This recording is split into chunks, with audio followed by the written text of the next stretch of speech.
প্রেমের কি স্বাদ বলো যদি কাটা না থাকে। ওনাদের সাথে আজকে আমাদের সম্পর্কের জায়গাটা এরকম চলে গেছে। কবে আমাদের মিল হবে? যেদিন ওনাদের শুভবুদ্ধির উদয় হবে। শুভবুদ্ধির কবে উদয় হবে?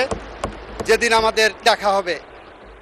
আমরা মহান জাতীয় সংসদে সর্বদাই একটা শৃঙ্খলা চাই। আজকে মাননীয় সংসদ নেতা যে ডিসেন্সি এবং শৃঙ্খলার নিদর্শন দেখিয়েছেন, আমরা অন্যান্য সম্মানিত সদস্য, মাননীয় সদস্য যারা আছি তারা আমরা একটু অবজার্ভ করব। আজকে মাননীয় সদস্য বক্তব্য রাখছিলেন,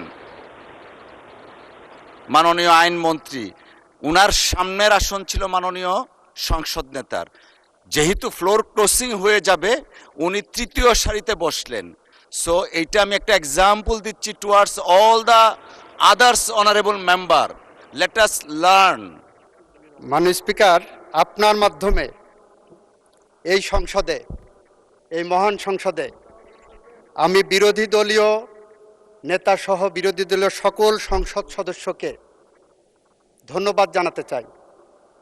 ধন্যবাদ জানানোর কারণ, বীর মুক্তিযোদ্ধার যে সংজ্ঞা নির্ধারিত করা হয়েছে জাতীয় মুক্তিযোদ্ধা কাউন্সিল আইন 2026-এ, সেই সংশোধনীতে 1971 সালে বাংলাদেশের যে সমস্ত দামাল ছেলেরা পাকিস্তানি হানাদার বাহিনী এবং তাদের এদেশীয় দোসর, তৎকালীন মুসলিম লীগ, তৎকালীন জামাতে ইসলামী, তৎকালীন নেজাম ইসলামী এবং আল বদর আল শামস বাহিনী, রাজাকারদের বিরুদ্ধে যারা সংগ্রাম করেছিলেন, তাদেরকে বীর মুক্তিযোদ্ধা হিসেবে যে আইন এই সংসদে পাশ হয়েছে, সে আইনে জামাত ইসলাম বিরোধিতা করেননি কার্যত, এবং সে আইনে এনসিপির পক্ষ থেকে লিখিতভাবে অনুসমর্থন জানানো হয়েছে। এই কারণে তাদেরকে ধন্যবাদ জানাচ্ছি মাননীয় স্পিকার।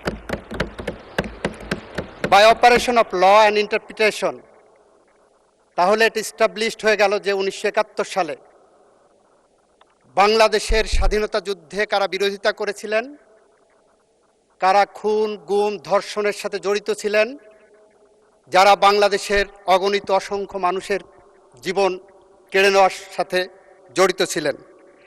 মাননীয় স্পিকার, আমরা যারা আজকে এই সংসদে দাঁড়িয়েছি, আজ থেকে প্রায় 2 বছর আগে আমাদের এবং ওনাদের জায়গা এক ছিল। আমরা নির্যাতিতদের পক্ষে ছিলাম। এই বাংলাদেশ 2 ভাগে বিভক্ত ছিল। এক ভাগে ছিল ফ্যাসিস্টরা, গুটি কয়েক লুটেরা, গুটি কয়েক খুনি, আর একদিকে ছিলাম আমরা সবাই, ওনারা এবং আমরা। সেখানে আপনিও ছিলেন মাননীয় স্পিকার। মাননীয় স্পিকার, আমরা মাঝে মাঝে বলি এই বাংলাদেশের যা কিছু শ্রেষ্ঠ অর্জন, তার সব কিছুর সাথে শহীদ রাষ্ট্রপতি জিয়াউর রহমান এবং তার পরিবার জড়িত আছে। মাননীয় স্পিকার, মাননীয় স্পিকার, আমরা বলি জুলাই গণ অভ্যুত্থানের মধ্য দিয়ে অর্জিত এই বাংলাদেশে যে সংসদ গঠিত হয়েছে, এই সংসদ আগামী দিনে একটি বাংলাদেশ গড়তে চায়, যে বাংলাদেশ 71-এর মুক্তিযুদ্ধের চেতনার মধ্য দিয়ে অর্জিত এই বাংলাদেশে আমরা যাতে 90-এর গণ অভ্যুত্থান এবং 24-এর গণ অভ্যুত্থানকে ধারণ করে, চেতনাকে ধারণ করে আমরা এগিয়ে যেতে পারি। মাননীয় স্পিকার, মাননীয় স্পিকার, আমরা বিশ্বের দেশে দেশে দেখেছি বিপ্লব ঘটেছে, ফরাসি বিপ্লব ঘটেছে, জুলাই বসন্ত এসেছে, আরব বসন্ত এসেছে, অরেঞ্জ বসন্ত এসেছে। সমস্ত বসন্তের পরেই সে দেশের রাজনৈতিক দলগুলোর মধ্যে একটি সমঝোতা হয়। সেই সমঝোতার ভিত্তি হয় গণ অভ্যুত্থান, গণ অভ্যুত্থানের চেতনা। কিন্তু আমরা যেটা দেখছি, অত্যন্ত দুঃখের সাথে, পরিতাপের সাথে আমি লক্ষ্য করলাম, গতকাল জাতীয় সংসদে একটি লিফলেট পেলাম মাননীয় স্পিকার। সেই লিফলেটে ওনারা 11 দলীয় জোটের পক্ষ থেকে একটি লিফলেট দিয়েছেন, বিরোধী দল কেন সংস্কার চায়। সেখানে কয়েকটি পয়েন্ট দিয়েছেন। এই পয়েন্টের মধ্যে কোথাও জুলাই সনদের কথা বলা নাই। মাননীয় স্পিকার, এখানে বলেছেন গণভোটের কথা। ব্যাখ্যা করেছি, জুলাই সনদ থেকে গণভোটকে ডেভিয়েট করা হয়েছে। That is a fraud on the constitution and that is a fraud on the law. এটা আমরা বলেছি। এখানে কোথাও জুলাই জাতীয় সনদ, যেটা 33টি রাজনৈতিক দল স্বাক্ষর করেছিলেন, তার কোথাও নাম চিহ্ন এখানে নাই মাননীয় স্পিকার।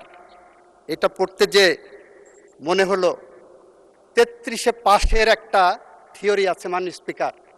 এই যে আমরা 33-এ পাস পরীক্ষা করি না, আমাদের দেশে এক্সামিনেশন সিস্টেমে 33-এ পাস, এটা পড়তে যে মনে হলো কি আমি 33-এ পাশের স্টেজে আছি। 33-এ পাস আসলো 1858 সালে। এই উপমহাদেশে যখন ম্যাট্রিকুলেশনের পরীক্ষা শুরু হবে, সেই সময় কতই পাস হবে নির্ধারণ করতে পারছে না। তখন ব্রিটিশ শাসক ছিলেন। ব্রিটিশদের কাছে পাঠানো হলো যে 33-এ কততে পাস হবে। তখন ব্রিটেনে পাশের মার্কস ছিল 65 নাম্বার। ব্রিটিশরা মনে করতেন এই উপমহাদেশের মানুষ ব্রিটিশদের থেকে অর্ধেক বুদ্ধি ধারণ করে, তাই ওনারা 32.5 নাম্বারে পাশের মার্কস করলেন মাননীয় স্পিকার। ওখানে ছিল 65, এখানে হলো 32.5। 4 বছর পরে 1862 সালে এটা 33 করা হলো। আমার মনে হচ্ছে ওনারা এমনভাবে লিখেছেন, আমি কি সেই 33 পাশের মতন ওনাদের থেকে এখন অর্ধশিক্ষিত আছি? যেখানে মাননীয় স্পিকার জুলাই গণ অভ্যুত্থান, জুলাই সনদের কোনো শব্দ এখানে ওনাদের সুপারিশের মধ্যে নাই মাননীয় স্পিকার। এটা অত্যন্ত দুর্ভাগ্যজনক এবং দুঃখজনক মাননীয় স্পিকার। এখন যদি বলি যে এটা কবে হবে, তাহলে ফিলিস্তিনি জাতীয় কবি মাহমুদ দারুইশের একটি কবিতার কথা মনে পড়ে। ওনারা কবে এটা শুভবুদ্ধির উদয় হবেন। মাহমুদ দারুইশের প্রেমিকা তাকে জিজ্ঞাসা করেছিলেন, মাহমুদ আমাদের দেখা হবে কবে? উনি বলেছিলেন যেদিন যুদ্ধ থামবে। প্রেমিকা জিজ্ঞাসা করলেন, যুদ্ধ কবে থামবে? উনি বললেন যেদিন আমাদের দেখা হবে। মাননীয় স্পিকার, ওনাদের সাথে আজকে আমাদের সম্পর্কের জায়গাটা এরকম চলে গেছে। কবে আমাদের মিল হবে? যেদিন ওনাদের শুভবুদ্ধির উদয় হবে। শুভবুদ্ধির কবে উদয় হবে? যেদিন আমাদের দেখা হবে।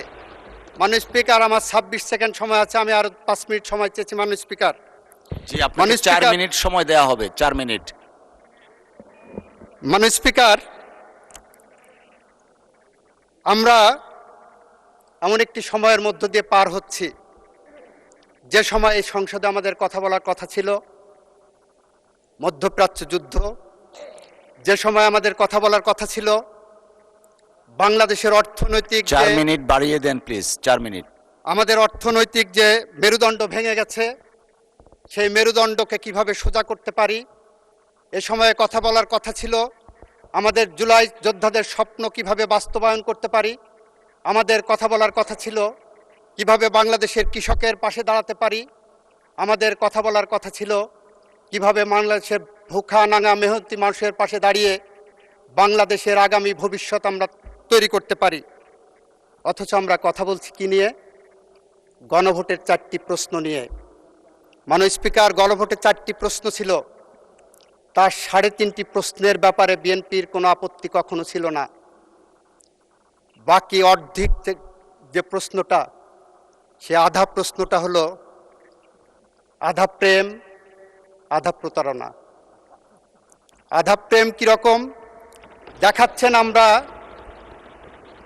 জুলাই সনদ বাস্তবায়ন করতে চাচ্ছি, এটা জুলাই সনদের অংশ। আধা প্রতারণা হলো জুলাই সনদের মধ্যে বলা আছে ওই প্রশ্নটা কখনোই প্রাসঙ্গিক হবে না, বিএনপির জন্য অ্যাপ্লিকেবল হবে না। বিএনপির জন্য অ্যাপ্লিকেবল হবে তার নোট অফ ডিসেন্ট। আমরা সেই কারণে বলছি, ভাইরা আমার, আমরা নির্বাচনের মাঠে,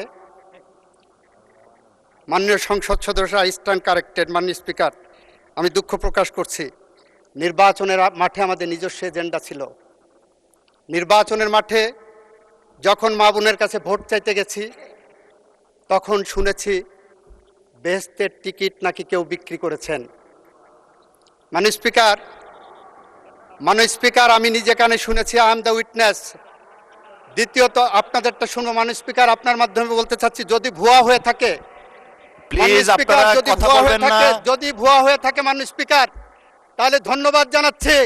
তাহলে জাতির কাছে যারা বলেছিলেন ধানের শীষা দাঁড়িপাল্লায় আসলে বেহেশতের টিকিট পাওয়া যাবে, তাহলে আজকে তারা স্বীকার করছেন তারা বেহেশতের টিকিটের ধারক নহে। মাননীয় স্পিকার, আমাদের আজকে কথা বলার কথা ছিল ফ্যামিলি কার্ড নিয়ে, কিভাবে আরো বেশি পরিশীলিতভাবে ফ্যামিলি কার্ড 4 কোটি মানুষের কাছে পৌঁছে দেওয়া যায়। ওনাদের উচ্চারণ করার কথা ছিল ফ্যামিলি কার্ডের বিরুদ্ধে কোনো অনিয়ম হচ্ছে কিনা, কোনো দলীয়করণ হচ্ছে কিনা, কোনো দুর্নীতি হচ্ছে কিনা, সেই মর্মে কোনো আলোচনা নাই মাননীয় স্পিকার। কৃষক কার্ড নিয়ে, কৃষকের ভাগ্য নিয়ে কোনো আলোচনা নাই মাননীয় স্পিকার।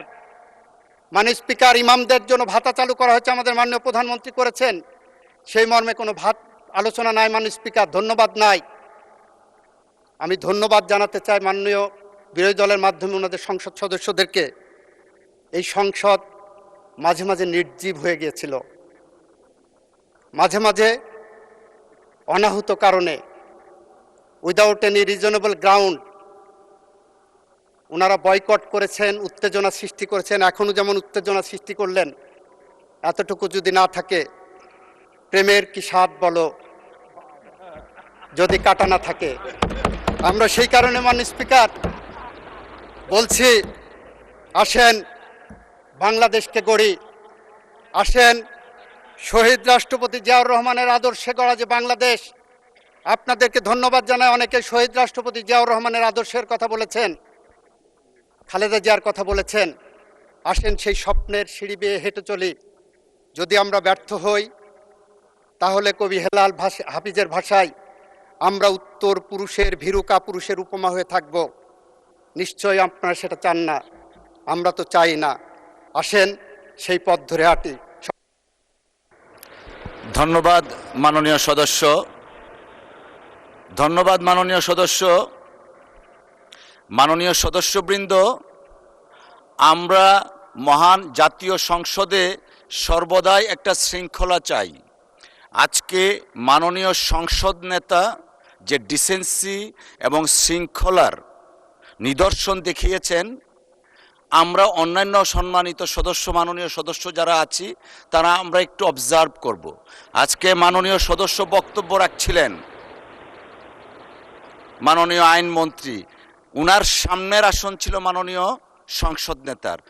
যেহেতু ফ্লোর ক্রসিং হয়ে যাবে, উনি তৃতীয় সারিতে বসলেন।